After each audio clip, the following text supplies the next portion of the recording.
This video isn't about Sekiro Shadows Die Twice, it's not about game journalists or gatekeeping or respecting the player or any of that other video game politics stuff.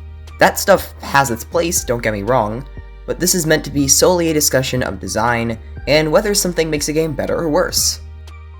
I tried to stop myself from centering around Fromsoftware, but most of the arguments I dealt with were talking about their games. Just know that even if I'm talking about their catalog, most of this can be applied to games in general. The title also isn't exactly accurate. Most easy modes in the current gaming landscape are handled pretty poorly, but I don't think that's a problem with easy modes themselves, and rather with the way a lot of games use them. Personally, I really like challenging games and almost never use easy modes, so this is coming from a more detached perspective. I have no selfish reason to want an easy mode, and any conclusion I come to is of my own accord.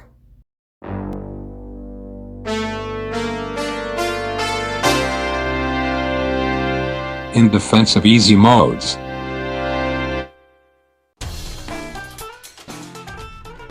The most obvious major advantage of adding an easier mode into a game is that it allows people who otherwise wouldn't be able to play the game to check it out, whether it's because they just aren't good enough, don't have the time, or have a disability. That's the argument that most commonly gets brought up, the argument for making games more accessible, which is a pro when placed in a vacuum. However, many people would say that you're missing the point of these games if you play them with easy modes, so you should just play one of the many other games out there. Me trying to represent this argument probably wouldn't go very well, so I made a post on r/Elden Ring explaining my viewpoint and asking people what they thought. The Soulsborne community is pretty famous for generally opposing easy modes a lot of the time, so I thought I'd gather some good responses from people who disagree with me, and I think this comment best sums it up. Difficulty is part of the core experience of the Soulsborne genre. Overcoming challenges, getting better, dealing with frustration, strategizing. The entire game is designed around overcoming challenges against overwhelming odds. Furthermore, the Soulsborne community is built around our shared struggles. You take that all away, and what are you left with?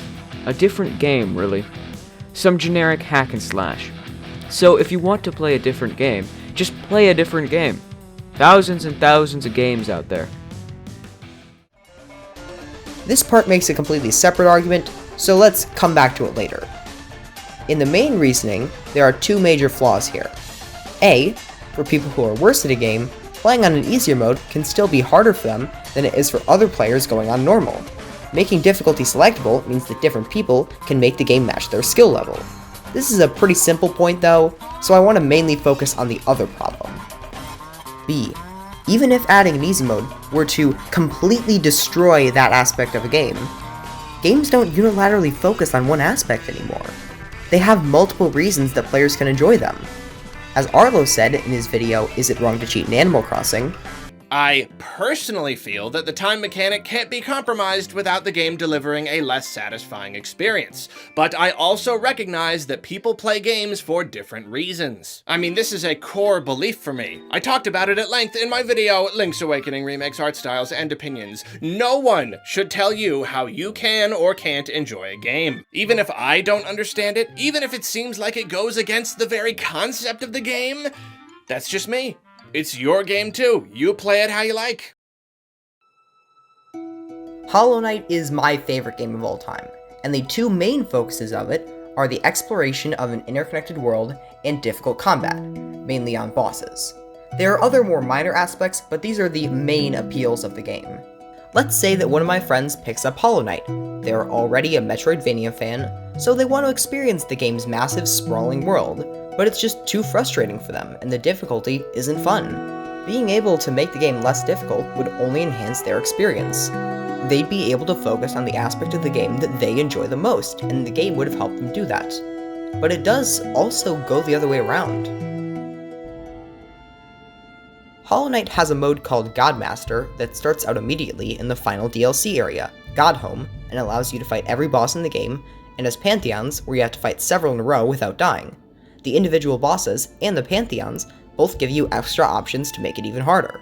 Currently, this mode is only available if you beat the first 3 Pantheons in a normal playthrough, but it should be available to anyone who wants it right from the beginning.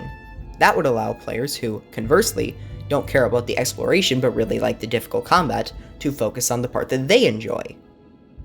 In fact, let's step back for a moment. Games making players waste their time with things that they don't like to get to the parts that they do is a constant source of friction. Why do you think so many people hate unskippable cutscenes?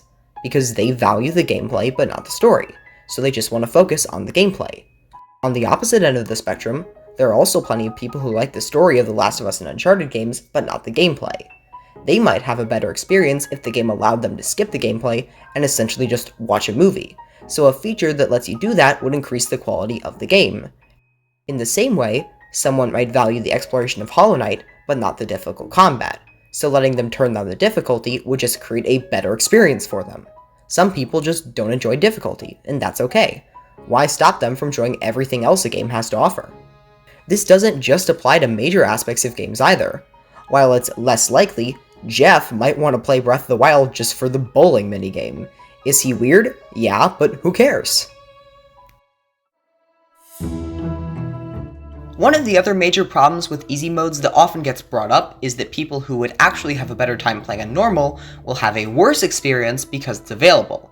In DaveControl's video, Should Fromsoftware Games Have an Easy Mode, he outlined this argument pretty well. A bit of a disclaimer here, I'm not that comfortable with taking super long segments from other people's videos, so I tried to trim this part down into just the arguments. The editing for this part is terrible, but that's not his fault, it's because I cut up his video. Have that option. They want to force you into playing the game their way, and they don't want you to have a way out. And maybe, just maybe, you find yourself face to face with what seems like an insurmountable challenge.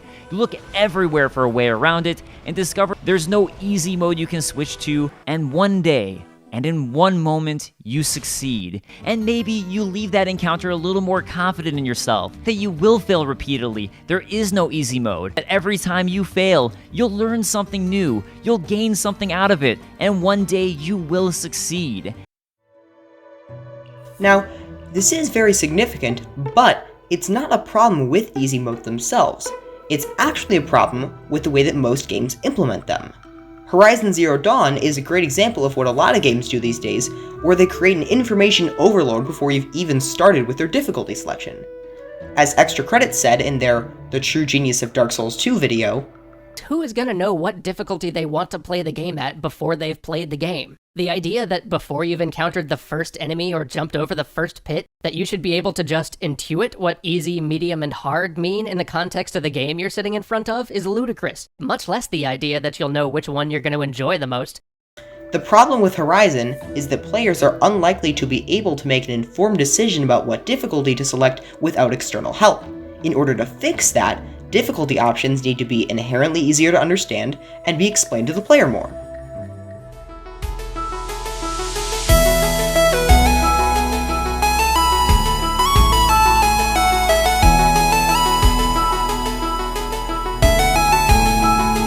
Celeste is a great example of a game that does both of these incredibly well. Oh, come on! Mark already did that? You know what? Fine, I'm gonna use it anyway. No, I'm not trying to copy him, it's just that Celeste is the only game I've played that does something like this and does it this well. And I try not to use examples of games I haven't played if I can avoid it. Anyway, Celeste is a 2D platformer that focuses on room-based, highly difficult levels. Think of it like Super Meat Boy, but better in every way. Oh god, the Super Meat Boy fans are gonna kill me for this. How many of them can there possibly be after this pile of crap came out? Let's run through the experience of turning on Celeste for the first time. You open up the game, and after selecting a save file, you are confronted with 3 options. You can rename Madeline, turn on assist mode, or start the game. If you try to turn on assist mode though, the game will calmly tell you this. Assist mode allows you to modify the game's rules to reduce the difficulty. This includes options such as slowing the game speed, granting yourself invincibility or infinite stamina, and skipping chapters entirely. Celeste was designed to be a challenging but accessible game. We believe that its difficulty is essential to the experience. We recommend playing without assist mode your first time. However, we understand that every player is different. If Celeste is inaccessible to you due to its difficulty, we hope that assist mode will allow you to still enjoy it. Would you like to play with assist mode? This solves both problems by presenting clear and intuitive gameplay tweaks, and communicating to the player, so that they know exactly what they're getting into and can make an informed decision. And hey, if you're really bugged by the fact that the game even gives you the option to turn down the difficulty, if you'd rather just not have the option despite the fact that the game has clearly stated that it's not the intended method, that's okay, and there's a simple fix for that. Developers can just add an option that permanently locks you out of the easy mode. There, problem solved. Everyone gets to play how they like. Some people get to play on an easier difficulty, and other people get to make sure that their difficulty is the only way they're allowed to play.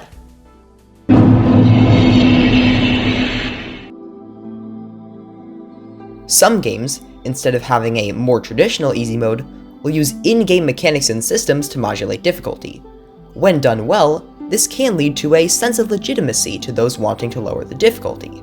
Most of the time, though, it ends up creating a worse experience for both hardcore players who want to play the game with all of its challenges, and provides a worse experience than a regular easy mode would for lower difficulty playthroughs. It's just worse on both ends.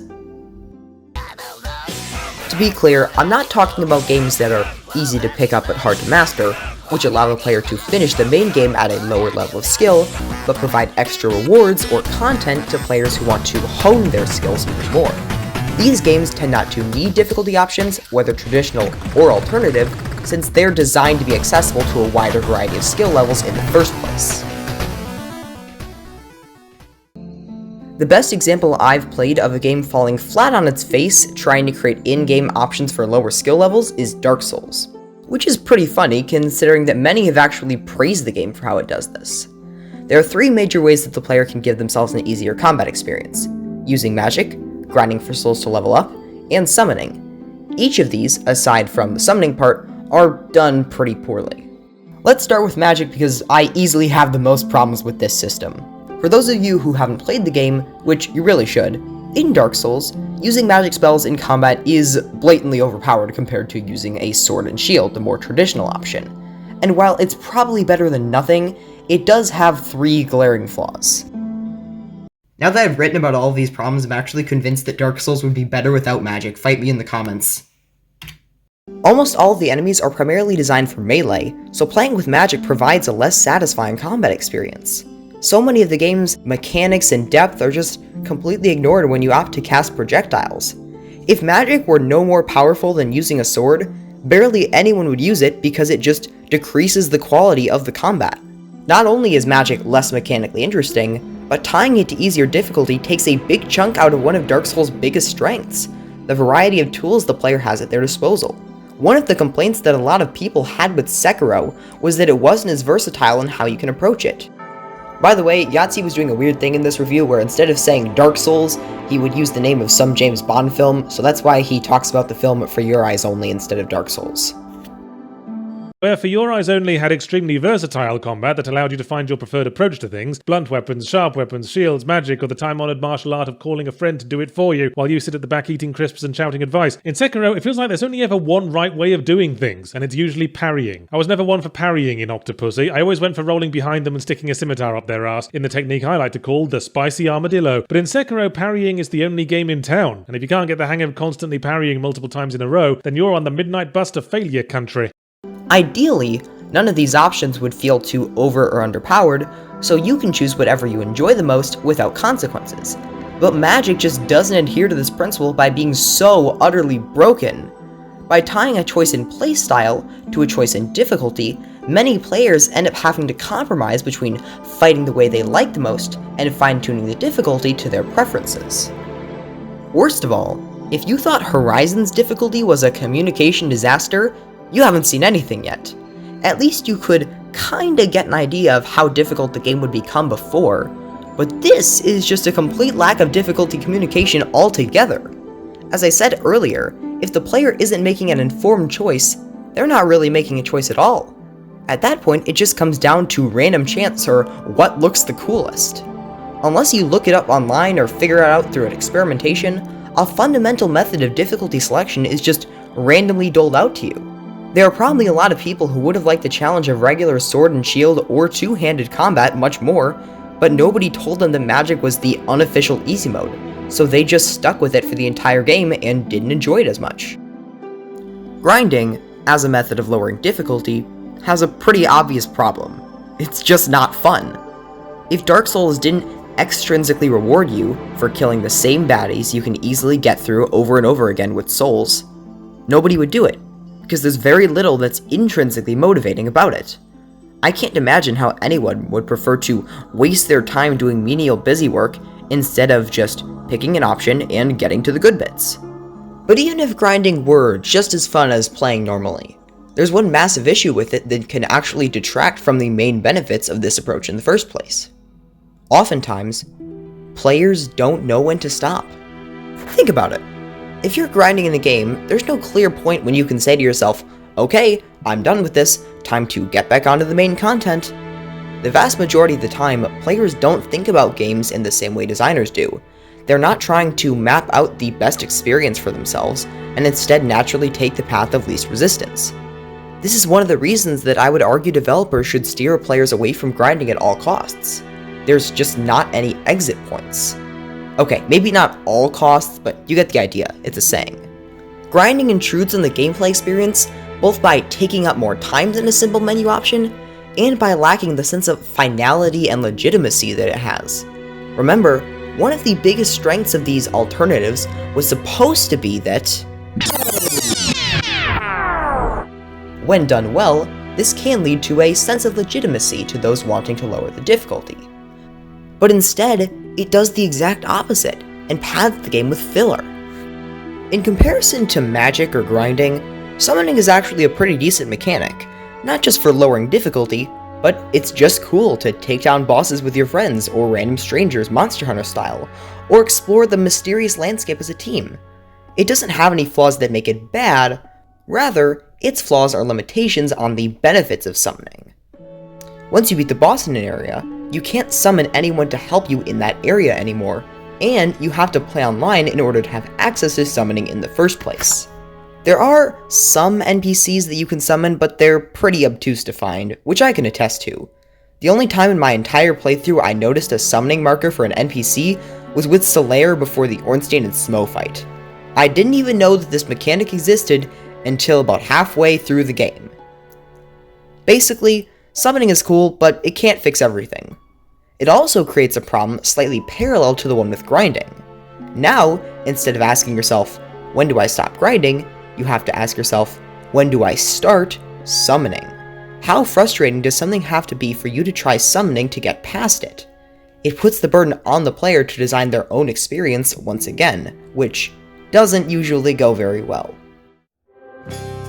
None of this is to say that alternatives can't work, but if you want to create an interesting alternative to an easy mode, it's no small task to get right. Scrapping one together just to make yourself look more hardcore or whatever for not having an easy mode isn't doing anyone favors, except for the people who aren't actually being affected by the change you're making.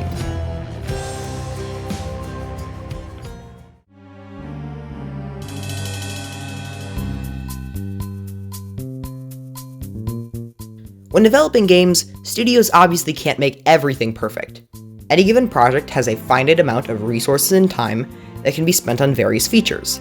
Some things just can't make it in. Some studios may find that the development effort that they would spend adding an easier mode would be better spent on something else, and some types of easy modes are more or less difficult to make. That's completely fine. It's always dependent on how much the experience can be enhanced for how many people. Our friend Jeff from earlier might have really wanted a dedicated bowling mode that lets you skip everything in Breath of the Wild, but it's so niche that it wouldn't be worth the effort. However, that doesn't mean that we can't criticize games for their flaws either. You wouldn't expect someone to try to defend the Poison River in Super Mario Sunshine from criticism by saying that the devs didn't have enough time and that they decided to work on other levels instead, even if that probably is true, the game was incredibly rushed. But that often happens when easy modes are brought up. Criticism of games isn't ignorant to the fact that there can't be enough time to make everything perfect, but that doesn't make all criticism null and void. There's a difference between saying that a game would be better with a certain feature, and saying that the studio's decision not to add that feature was a bad job. It's a subtle but important difference.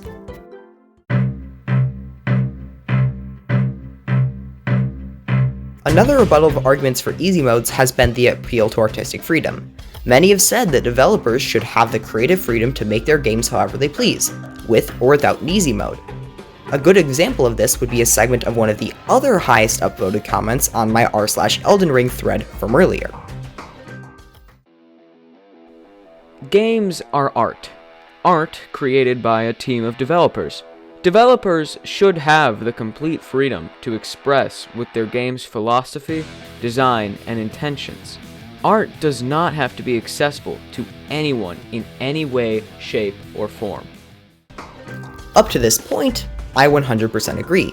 The only people who should be able to decide whether a game has a feature are the people making it. They don't have to do anything. If hypothetically, Bandai Namco refuses to publish Elden Ring unless Fromsoftware adds an easy mode, then I'll be right there with you to call them out for it. It should be the other way around. And if a person can't play a Souls game due to its difficulty, and refuses to learn the game by its merits, then that is okay. It's okay for a game, no matter how large or niche, to simply not be for someone. The first section makes two claims. 1, it's okay for games to not have easy modes, and 2, it's okay for games to not be meant for everyone. I don't disagree with the second claim. There are plenty of times where games have diversified their audience and harmed their quality, so let's ignore that since there's no reason to respond to it. Fromsoftware has made 6 Souls games, all of which got its fair share of outcry for an easy mode or assist, or extra accessibility, etc. If they haven't at this point added any of those things, it is because that is not a part of their intentions or philosophy. Then we get some evidence. A, Fromsoftware have received controversy for not having easy modes. B, Fromsoftware haven't put easy modes into their games because it isn't part of their artistic vision. Great! I agree with both of these pieces of evidence. We're 2/3 of the way through the process of making an argument. Now, you just need to tell us how your evidence supports the claim. This isn't ego, this isn't gatekeeping, this isn't elitism. This is understanding and respecting the artistic decision of a developer. And this doesn't do that. It doesn't explain how the evidence justifies the claim. It's the sort of thing that a politician might say at a campaign rally. It feels good and it rallies people to your side, but there's no complete logical argument here.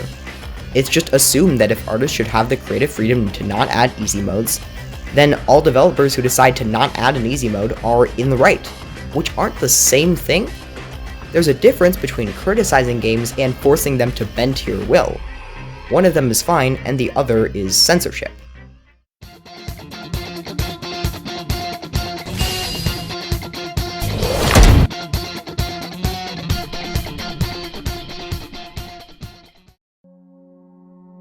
It's pretty telling that this comment in particular was able to win the hearts and minds of a lot of people solely by sounding strong and appealing to their emotions.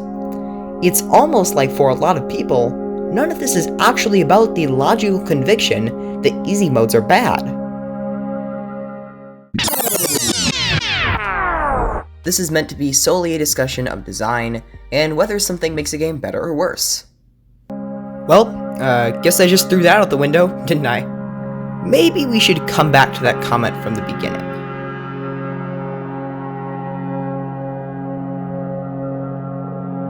Out of all the points in this video, this is the worst one, it's also probably the most effective, and the one I can empathize with the most. The feeling of superiority we can all get from liking something that isn't mainstream is pretty intoxicating. Fromsoftware games sell well, so they aren't exclusionary from a commercial perspective. A bunch of people play them. The only way to get that feeling of superiority is to be of a higher skill level than other people. And I completely get it. Even as someone who's incredibly dedicated to defending easy modes, I still constantly have to fight that urge to, and I know that using this word is going to anger some people, gatekeep. I specifically remember listening to the E3 2019 episode of Remaster recently, and when this played, I was internally screaming. A couple of other games that were shown off, Elden Ring which is a new game from Fromsoftware, Yes. Dark Souls and Bloodborne. It sounds incredible. I just wish, personally speaking, that From Software games were easier because I really want to play those games. But I'm also about to turn 31 and I have responsibilities and I don't have a lot of time to keep dying in a video game. You know, I wanted to really get into Sekiro a few months ago. Oh, yeah. But then I asked a friend of the show, Mohammed Taher, like, how difficult is it? Like, is it like Bloodborne? It's like, yeah, you probably don't want to play this game. So Yeah, they're incredibly difficult, all of those games. The struggle to not be an exclusionary hipster about the things you like is a constant one, but the solution isn't to just ignore the problem. You've got to examine your own behavior and recognize that not everyone who likes the thing you do is going to be as dedicated to it as you are. And that's okay.